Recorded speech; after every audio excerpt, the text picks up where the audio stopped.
Hey, this is Leo for actualized.org. And in this episode, I'm going to be talking about how to deal with strong negative emotions.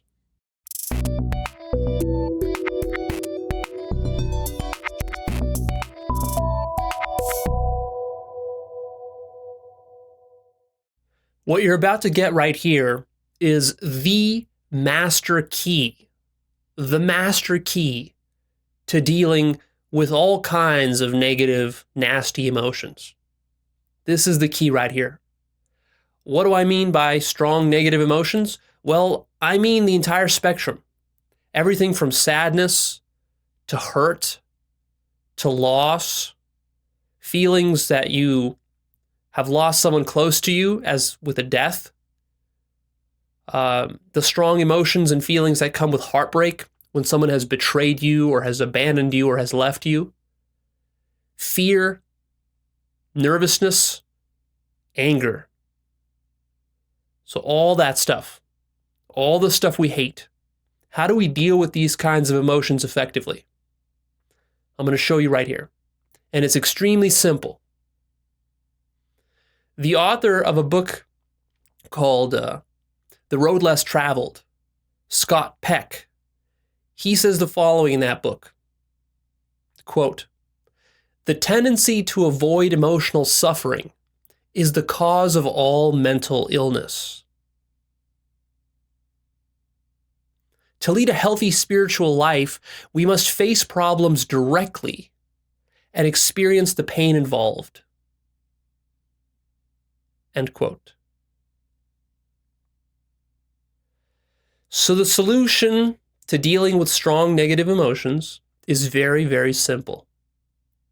It's to allow yourself to fully feel the emotion.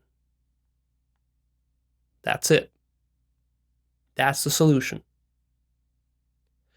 This is a very counterintuitive solution, though.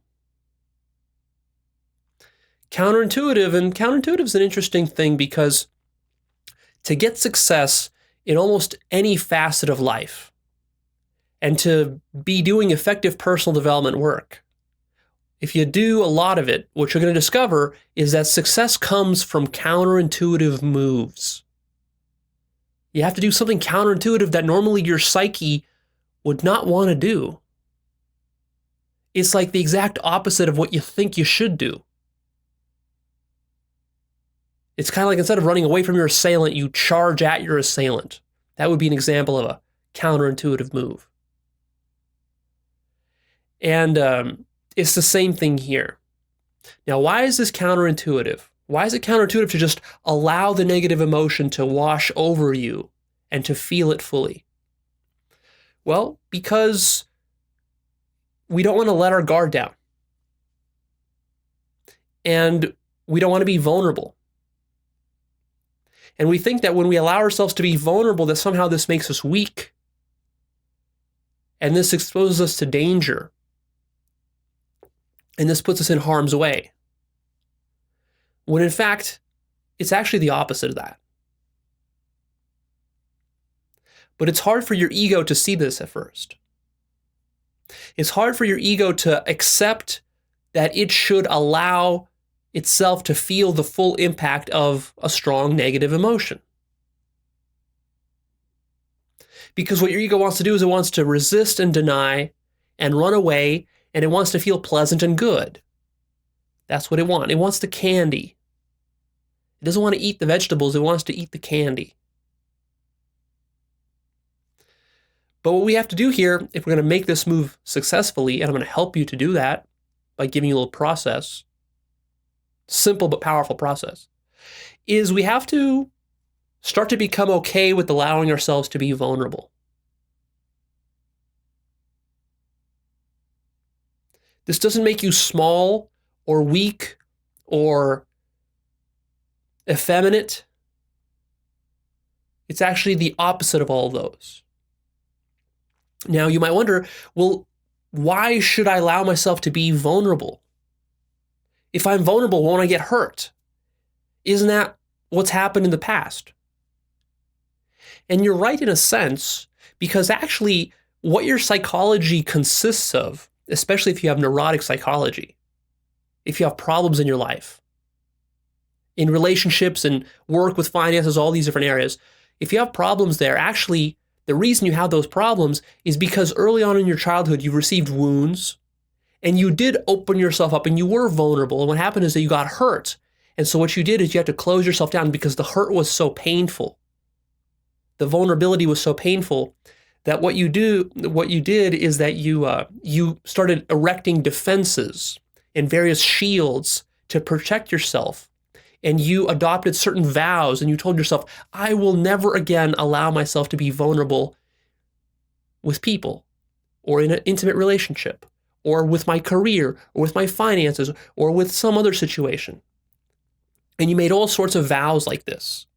And these were all defenses that you erected. And now what you do is you spend a lot of your mental energy maintaining these defenses. But these defenses are all a sham. It seems like they protect you. But actually, part of becoming a mature, emotionally healthy adult is to dismantle all of the defenses that you erected in your childhood and in your teenage years, because you start to see that they weigh you down. And you start to see that they prevent you from being aligned with the truth. The truth is really our savior here when it comes to emotions and it comes to understanding vulnerability. And if you're wondering, well, Leah, why should I allow myself to be vulnerable? Don't I need these defenses?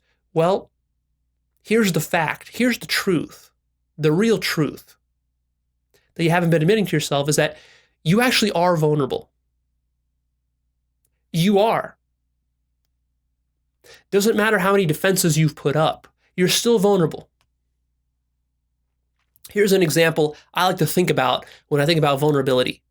Imagine one of those macho tough guys that you see at the gym. The guy who does steroids and he's all buffed up and he's got these beautiful muscles and he's in there every day. You know, you see him working out real hard. And he can bench like 400 pounds. This Arnold Schwarzenegger looking guy. All right, so this is like the macho guy, the invulnerable guy. This guy surely is not vulnerable. So there I am at the gym, and he's there, and he's pumping his 400 pounds on the bench press. Well, as he's doing that, and he looks so macho and invulnerable, and he also has that kind of way that he carries himself, also, you know, that kind of like macho alpha male kind of thing. Okay, well, he's got that going for him. But as he's lifting up his 400 pounds on the bench press, if I walk up to him with a gun and point it at his head and click the trigger, that's it. Lights out for him. All the muscles in the world and all the macho acting and posing in the world and all the macho talk in the world is not going to change that. I don't care who you are.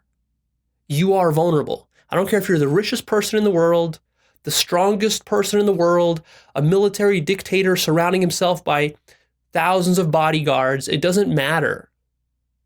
You're still vulnerable. And in fact, the more you try to defend yourself, the more vulnerable you are. It's just a lie. It's just a sham. You see how this works? So let's not kid ourselves. Let's actually admit and be adults here, admit that we are vulnerable and that we can get hurt. And that we can even get killed. Those are the stakes of life. Now, what do we do about this? Your job is not to play defense. Your job is to become a superconductor. They have wires. Wires, regular household wires, conduct current.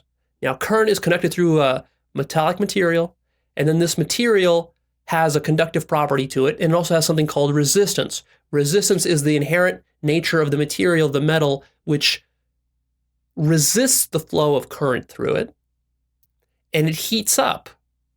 And after a certain point, it can start to melt the wire. So the reason I talk about this is because this is a really good analogy for what you want to do with your negative emotions. Instead of resisting them, which is what you typically do, this is the standard automatic ego reaction, is to resist every negative emotion. We all do it. What we want to do is we want to open ourselves up and develop ourselves emotionally to the point where we become superconductors. And a superconductor is a material that allows current to pass through it with zero resistance. This is actually not science fiction. It's actually possible. They do this in the laboratory. There are materials at certain temperatures where you can create a wire and pass current through it through very long distances, and not a single drop of that electricity is ever lost to resistance, and no heat is generated. It's quite amazing. Now, what's possible analogously is to become a human being that way. A superconducting human being. Takes work though. Takes some real inner work. But this is what self-actualized people are, is they become better and better superconductors of negative emotions and all emotions in general. This is what developing emotional maturity means. So let me talk a little bit about your automatic ego reaction. What is this? This is what happens to you when you first get a little tingle or a little stab of that negative emotion, whatever it is. Here's what your ego automatically does. It doesn't want to just open up and feel it. What it wants to do is it wants to act stoic and cool, or it wants to deny that this is even happening. The third thing it does is it wants to distract with entertainment, with drugs, with food, with sex, or some other distraction. The other thing it likes to do is it likes to hide. It likes to suppress the fact that this is happening. Sweep it under the rug somehow. The other thing it likes to do is it likes to suck it up. You tense up all the muscles in your stomach and in your body unconsciously, and you suck it up and you just hold it in and you take that pain. And the last thing it likes to do is it likes to control and manipulate. So rather than feel it, you start to come up with some kind of scheme for how to change it or how to get your way out of it, how to weasel your way out.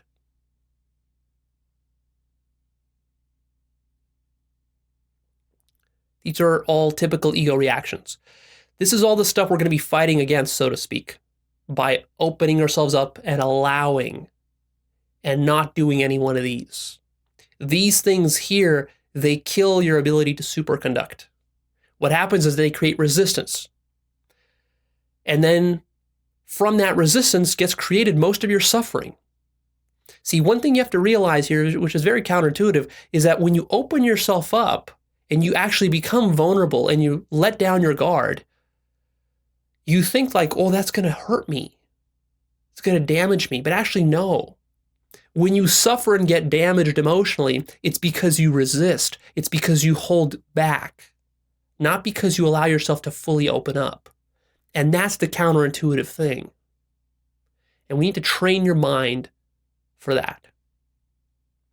So let me give you a process here that you can use for any negative emotion that you encounter in your life that you want to work through. So go ahead right now, and if you have a strong negative emotion with you right now that you're kind of holding or carrying around, great. If you don't, then you can just kind of pretend. We'll quickly go through the process. It's really simple. Go ahead and sit upright in your seat and be alert, and I'll take you through some of the steps in this process. Conjure up whatever emotion you're trying to work with here. So let's say, as an example, we're going to use an emotion of betrayal. Let's say that your girlfriend or boyfriend or your spouse has cheated on you, and you feel betrayed, and you feel sadness, and you feel like you've really been hurt. You've really been hurt. So we're going to deal with that one. So the first thing I want you to do is I want you to relax your body. Relax your body.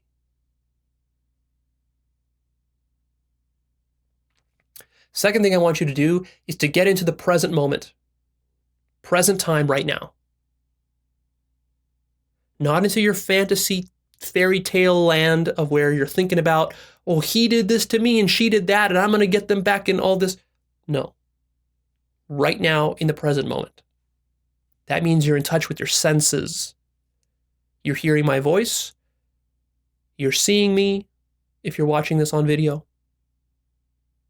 And you're seeing the things around you and you're feeling things in your body. That's what's happening right now. Everything else is thought stories. Forget about those. The next step is connect with your body. Right now, feel into your body and feel where that hurt or whatever emotion you're dealing with, feel where that negative emotion is. Where is it?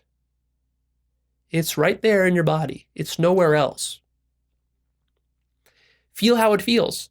Is there a tingling sensation in your forehead? Is there a pain? Is there an ache? Is there a warm sensation, a cold sensation? Are you expanding? Are you contracting? Is it in your chest? Is it in your lower abdomen? Is it in your hands and your shoulders and your back? Where is it? What's the quality of it? Is it big? Is it small? Is it tight? Is it loose? Is it like a void and a vacuum? Do you feel hollow and sad? Or do you feel tight and angry?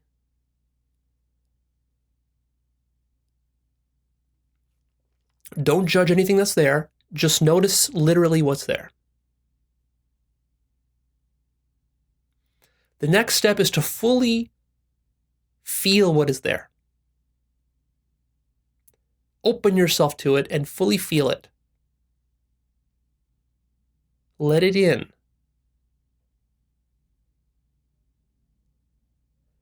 The next step is to allow. Allow is a little bit different than just fully feeling. Allowing is saying to yourself, oh, it's okay. I can allow this. I don't need to resist it. It's like giving yourself permission to fully feel. So you're taking that initial fully feeling of it and you're allowing it and you're just kind of expanding it.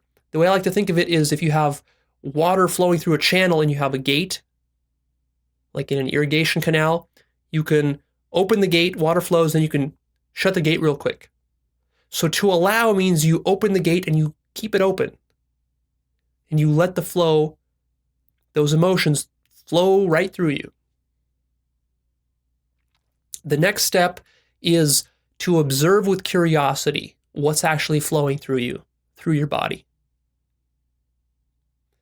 You don't want to judge it or label it or get into any kind of thoughts or concepts about it. Just observe and be curious about what's there. Why is it there? Why is it this way and not some other way? What is an emotion anyways? These are all interesting questions. Get curious about it.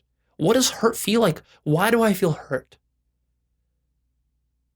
But don't go into stories about why you feel hurt. Just kind of be curious and notice what's flowing through you.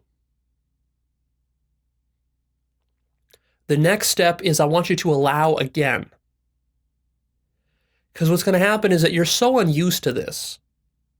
You're so used to resisting that this gate, even if you open it consciously for a few seconds or minutes, it's going to close right back down.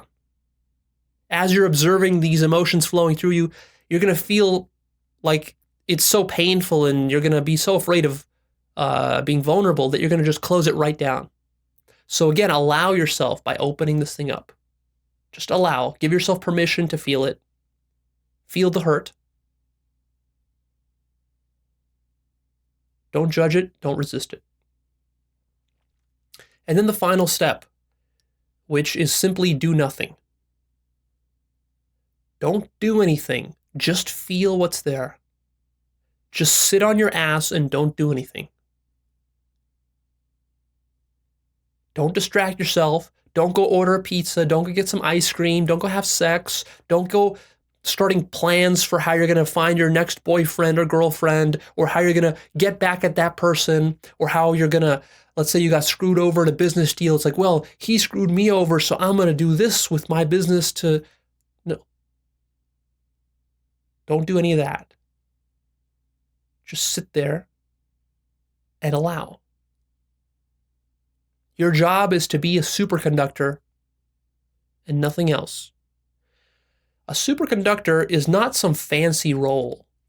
You know, the ego has difficulty being a superconductor because the ego likes to it likes to be front and center. It likes to get all the attention. But to be a good conductor, you just need to be there and not do anything. The wire, it's not wiggling around. It's not doing anything fancy. It's just lying there, and current is passing through it. So it's a very passive role. That's the role I want you to play here. All right, so that's the whole process. Very simple. Challenging, but simple. Now, what's going to happen with you is that when you get hit by a strong emotion, usually it comes in waves. It's like you really get hurt and you feel it real bad, like when you first, let's say, hear the news. You really feel it, and then it lasts for 15, 20 minutes, and then it kind of subsides. And then you remember it again an hour later, and it hurts you again. And another hour later, it hurts you again, and it comes in waves. So what will happen is that every time you get hit by a new wave, I want you to run this process. I want you to open yourself up, allow it, feel it, do nothing. And just keep doing that throughout the day, throughout the week, however long these negative emotional spells last for you. Okay? Also, what I want you to do is I want you to notice the tension and tightness in your body. It's certainly there, because this is how resistance happens. If you're suffering a negative emotion, it's because you're resisting it. It's not because the emotion is negative. And you resist with your body. So what I want you to do is I want you to relax all the major areas of your body. The belly and stomach area. Make sure you let that stick out completely, and don't tighten any of those muscles. Let it all out. Don't suck in your belly. Your shoulders. Relax your shoulders. Make them loose. Relax your hands and your arms. Instead of holding tight fists, just let your hands just flop down wherever you're placing them. Your jaw, let your jaw go loose.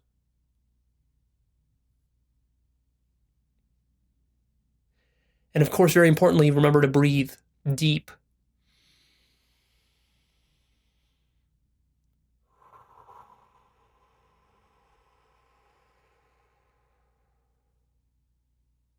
Breathe with your chest and breathe all the way down into your belly. It's very important. You're going to lose consciousness. Right now, as I'm telling you these things, you're developing more awareness and consciousness. This is what consciousness is, just awareness. But then what happens is that later in the day, you'll probably forget. And then you'll forget, and you'll tighten up and tense up, and you'll resist, and this will create problems. So just notice that this is a practice. This is a skill you have to develop over time. So just keep practicing this technique, and that's it. That's it. You don't need to get rid of negative emotions. Emotions will go through you, and then they will disappear, and they might come again, and then they'll disappear. That's how emotions are. There's no need to do anything about them other than to fully feel them. And this is the behavior of a self-actualized, highly emotionally mature individual. The opposite of a neurotic individual. What's a neurotic individual? Someone who holds back and resists reality. Again, notice that what we're doing here is we're actually facing reality. To resist reality, what you have to do is you have to deny the present moment. And the only way you can deny the present moment, of course, the present moment includes all the emotions in your body, is to dissociate from your body by going into your mind, into fairy tale land. That's where you go. That's the only place you can go. If you don't go into your mind and fairy tale land, then you're in reality. And if you don't tense up your body and your muscles, then you let the emotion flow unrestricted. And that's reality. That's what is. That's what is. Before I let you go, I want to tackle a couple of limiting beliefs you might have about emotions. One thing we got to challenge is this belief that negative emotions are bad. Quote unquote, negative emotions are bad. There actually is no such thing as a negative emotion or a bad emotion. An emotion is just a sensation coursing through some part of your body, And usually also there's some mental phenomena that comes with it, some mental imagery or some mental verbal labels. Nothing is bad here. This is a judgment. If you feel hurt, notice that the hurt itself is not bad. That's just the ego saying that. That's just a judgment. It's not even negative. Not if you're very honest. You have a habit of resisting that's been developed over the last however many decades of life you've been living. From basically the very, very beginning, you've been resisting emotions. This is a habit that's very strongly ingrained in you. And the labeling habit is also strongly ingrained. Anytime you feel something you don't like, even just a little bit, you automatically label it as bad or evil or negative, and you immediately say no. One thing you have to start doing if you want to develop real emotional maturity is you want to stop labeling things as bad or negative or evil. Because as soon as you do that, automatically what happens is that you create a separation between that thing and yourself. And automatically you have to resist that thing, you have to fight that thing. And I'm not telling you this just as some positive thinking technique, like, oh, you're just gonna do something in your mind to make yourself feel a little bit better about the situation, and you're not going to be living in truth. No. This goes a lot deeper than that. What I'm telling you is actually to live in truth. You might think I'm telling you to live in falsehood if you've never practiced this before, but actually no, I'm telling you to live in truth. Falsehood is when you call things bad. That's falsehood. That's created only in the fairy tales of your mind. What's here in reality is not bad, it just is. So the labeling habit, you have to stop this. The resisting habit, you have to stop this too. Don't be afraid if you can't do it immediately. It takes lots of practice. Lots and lots of practice. Meditation is a very good habit to teach you this. Mindfulness is a very good habit to teach you this. I have videos on all of those. You can go look those up if you want to learn more. It'll take time to retrain yourself, but it'll be very worth it.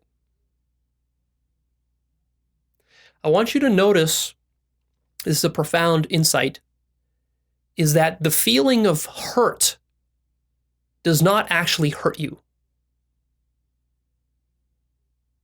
Have you noticed this? The feeling of being hurt does not actually hurt you. You might think that allowing negative emotions to just come in there unrestricted like this could be damaging. Leo, isn't that dangerous? Couldn't I cause myself some kind of psychological damage? No, just the opposite. What causes psychological damage is resistance. A superconductor is never damaged by electricity, even if it's very strong. You could have a lightning rod on top of a building. It gets hit by lightning, which has mega or gigawatts of power in it. The lightning rod is just fine. Strike after strike after strike. Why? Because it has low resistance. Doesn't damage the rod. The electricity just goes right into the ground. Perfectly fine. An emotion only damages you when you resist it. An emotion only causes suffering to you when you resist it. If you think that suffering is inherent to hurt, or to loss, or to loneliness, or to sadness, then this just shows you how emotionally underdeveloped you are, how immature you are. Because the suffering is not inherent there. The suffering is only there because you resist. So if you feel an emotion that's causing you lots of suffering, remember, oh shit, that means I must be resisting. Because if I wasn't resisting on some level, and there's many sneaky levels at which you could There's many sneaky ways and many levels of depth at which you could resist these things. So just remember that the two are connected, and there's nothing inherent there about negative emotions causing you suffering. Now, I want to give you a couple of last pointers here. Now, I know you came in here with strong negative emotion. You're probably looking for a magic pill. The definition of a magic pill is avoiding of emotional labor. What you were looking for is a technique where you could not have to feel anything. Because that's what the ego wants. It wants to resist and deny and disown and disconnect from reality. The approach I gave you here is the exact opposite of what you really wanted. But the nice thing is that I gave you a real solution, not a fake solution. Fake solutions, they sweep dirt under the rug until finally it starts to stink and fester. And this creates a lot of problems in your life. A real solution cleans away that smelly dirt and leads to real freedom. But it takes courage to go in there and really look under the rug, especially if you haven't looked under the rug for a decade or two. It takes real courage. To implement this solution, you have to grow up. You have to grow the fuck up. It's time to stop being a child and stop being emotionally immature. And it's time to align yourself with what's true and not with what's false. It's time to educate yourself about how emotions actually work and not how you've been taught that they work or how you suspect or think they work, but how they actually work. Emotions work in a very counterintuitive way. Requires study to know this. So commit yourself to study. Commit yourself to mastery. This is a process. Do it not just because you want to get over this, this one boyfriend or girlfriend who cheated on you and betrayed you, or this one business partner who screwed you over. Don't do it because you just want to get over this one emotional hiccup that you have right now in your life. That will pass anyways. See the bigger picture here. Do it for the vision you have of your dream life. Do it because you want to be emotionally mature. Do it because you understand that to live your life purpose and to be self-actualized and to live a happy life, you need to master your emotions. Can you imagine what your life would look like, what every facet of your life would look like if you became an emotional superconductor? What would your relationships look like? What would your career look like and your business? How much more money could you earn? How much more competitive could you be? What would your friendships look like? How much self-confidence would you have? How much more self-esteem would you have? How would you relate differently to your family and to your children? How much more resourceful would you be? How much more effective would you be in the world? How much of a stronger leader would you be? How much more impact could you have on the world? How much more could you contribute to the world? That's why you want to pursue emotional mastery. That's why you want to become a superconductor. Because if you can become an emotional superconductor, you can then get extraordinary results across the board in all these different facets. And that's what constitutes your dream life. That's why you're here following my material if you are. So here's your chance to step it up and summon that courage and stop being a child. All right, this is Leo. I'm signing off. Please like this video. Click like button. Post your comments down below. Share it with a friend. And finally, come check out my website. It's called actualize.org. I release new videos about self-actualization topics every single week. I have a free newsletter on there. Sign up. Stay tuned. Actualize.org is here, designed to keep you on track with developing yourself emotionally, spiritually, financially, with relationships, with building a passionate life, building a passionate career, with following your life purpose. It's hard to just get on board with this and never fall off track. What happens is people fall off track often. If you stick around and you watch the weekly episodes, then puts you back on track. It inspires you, gives you tips and ideas and advanced concepts that I spent a lot of time researching. So this is really worth your while. I hope you really buy into this larger vision that I have for you, because that's the larger vision I have for me. And your life can become extraordinary if you start to take action on this just every single week, little baby steps. You start taking action, and then within a few years, everything starts to change for you. All right. Go check that out, sign up, and I'll see you soon.